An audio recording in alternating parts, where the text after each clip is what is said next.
Everything you do is looking for love. Everything. Having sex, calling your mum, eating food, exercising, watching Netflix, everything. All of these things are just you looking for love so that you can feel good within yourself.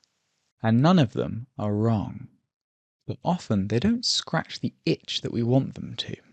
How many times have you gone out for drinks with your friends or indulged with chocolate in front of the television one evening, but afterwards you just didn't quite feel right? You felt a bit hollow, a bit empty, and it just didn't quite hit the spot. That is a sign that you need love, but not in the way that you've been giving yourself love recently. In this video, I'll explain how and the different ways that you can give yourself some love and how you can fill that horrible voidy feeling when you haven't been quite giving yourself love in the way that you really need. Hello, I'm Lewis and I make videos on codependency, attachment theory, and all sorts of personal development topics. If that sounds like something you're interested in, then please hit like and subscribe. I want to tell you about a time where I felt awful. And it was really the worst feeling because it wasn't like I was sad or depressed or even feeling guilty or anxious. I just felt this void that couldn't quite be satisfied. It's like feeling empty, but nothing I could do would really fill it up. And for a few days, my food didn't taste right, work didn't give me any energy, exercising didn't feel good, and I wanted to connect with other people, but I felt so much resistance and so much of a pull just to isolate myself. I'm going to give you a really trivial comparison example, but I think it really perfectly hits the nail on the head. It's like when you're scrolling through YouTube and you can't find the right video, and you've got a billion options and a billion things that you could like, but nothing feels good. Take that feeling and just dramatically amplify it. And I've come to realize that whenever I feel like this, it's because I've been living out of balance, and I might have been giving myself love in many ways, but not in the ways that I really needed. Because there's many types and many ways you can give yourself love. For me, I nurture myself by going to work and having a purpose in life, by exercising, by hanging out with my friends, by looking after myself and eating healthy food. But the ways that I really struggle to look after myself are some of the more gentle ones, like watching TV and eating tasty foods rather than healthy foods, and just doing things that don't require me to be on and doing, more like being. But I really struggle with doing things that are a bit more gentle, a bit more kind to myself, and that really just love myself for the way that I am. In fact, I'll often drown out that cry for love for me to just accept myself and be who I am by working more or being busy. But I always find that it comes out and it comes up, and I can't drown it out forever.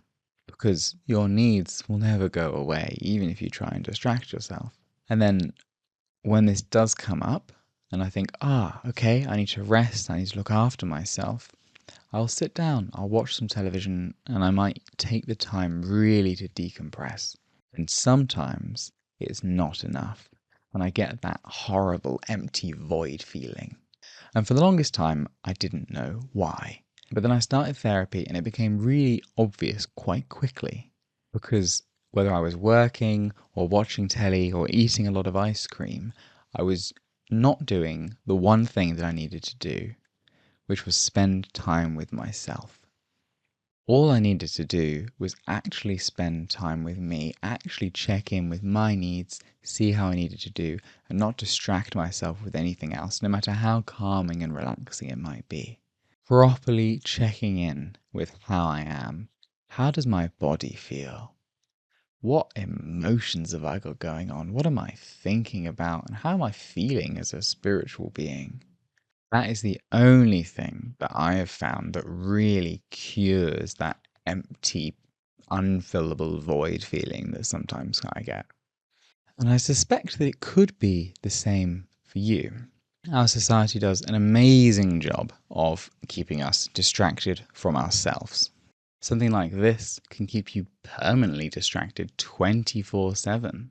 And you don't need me to tell you how unnatural that is.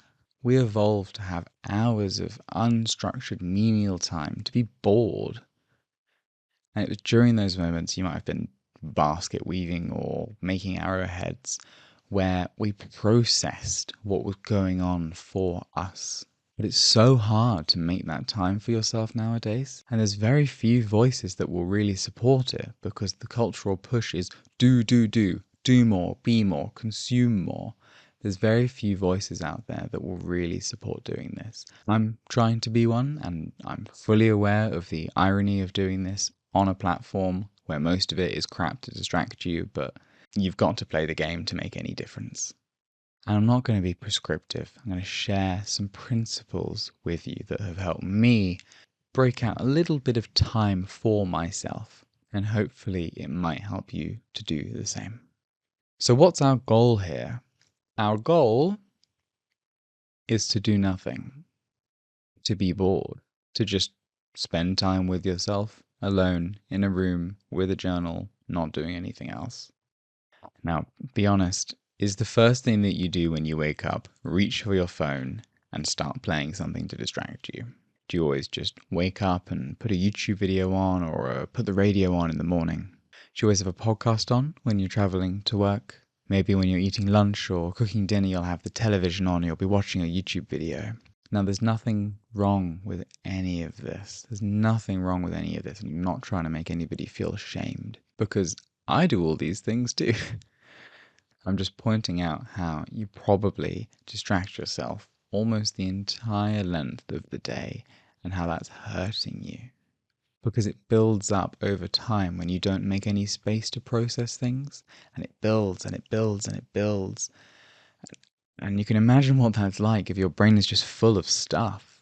And you end up carrying around a mind full of unprocessed thoughts, a heart full of unprocessed feelings, and a body that's all stiff and rigid and hurting because you haven't paid much attention to what it really needs. A metaphor I like is imagining that you're a filing cabinet and also the person who's responsible for organizing it. Every day, you get filled up with sheets. Things come into you. Work stuff, family stuff, friends stuff, your own personal stuff, your relationship stuff.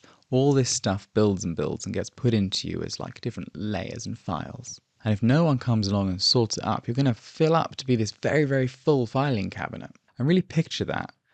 Whatever image it is for you, for me, it's one of those old sort of traditional metal filing cabinets with drawers, and I can just picture it bulging with papers sticking out, and it just looks heavy and like it's going to explode. In practical terms, you end up carrying around a lifetime of unprocessed thoughts and feelings that weigh you down, drag you down, and keep energy trapped that you could otherwise use to heal and to grow and to change your life. And it feels awful. It feels overly saturated. And again, that voidy feeling where nothing I do can make me feel happy or quite scratch the itch or fill what I'm trying to do because I'm already too full. And the reason that is because you don't need anything else. You need to do the letting go. Here are some very easy ways you can let things go. Don't touch your phone when you wake up. Spend 1 minute at breakfast, at lunch, and at dinner just checking in with your body, feelings, and mind. Don't listen to anything for one part of your day, preferably in the morning, because I always find that if I fry my dopamine receptors with juicy YouTube videos in the morning, my day is just bad. But if I can resist the temptation to look at my phone, at the very least until I'm on the train or going to commute to work, it makes my day a lot better. Journal daily. This is the best method if you really want. You can just basically take everything that's going on in here and crap it out onto a page. It's, freeing. And then finally, if you really want to try, you can practice being bored. Bored. Our society hates the word bored. It feels like bored is a bad thing. We should never be bored. Being bored has been one of the greatest things I have ever discovered. If you can block out even an hour on your weekend just to do nothing but sit with yourself, you will see a noticeable difference in your life and how you feel. Ultimately, whether you do any of that stuff or not, the goal is to be in touch with your needs. It's to be in touch with what you need to look after yourself and to love yourself. I often find it's a bit like driving. There's a very high barrier to entry, but once you sort of get used to it and you build that momentum, some of it becomes second nature and quite automatic. Because imagine how good your life would be when, on an unconscious level, you just are someone who looks after your needs. Imagine how much peace and how much happiness you would feel if your life was like that. And that's what I'm pretty sure that you can get to if you start giving yourself love in the ways that you truly need, which is often just by spending time with yourself. If you made it this far in the video, then thank you so much for watching. I wish you all the best on your healing journey, and I will see you in the next video.